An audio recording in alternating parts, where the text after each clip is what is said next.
Sarap mga ka-DIY. So yan, gagawa tayo ng gamot sa UTI, yung buko na niluto sa siling kasi wala tayong uling. So yan, makulo na siya. Yan ang gamot ng UTI. So tingnan natin kung kumukulo na. Nabitak ko kasi. Tignan mo dyan. Kumukulo, tingnan natin. Kasyatin natin palikod. Wait. Mga ka-DIY,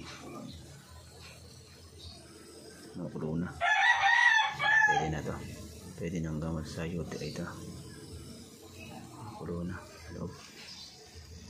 Si aroma, tignan mo. Pwede natin ahunin ito. Kumukulo na.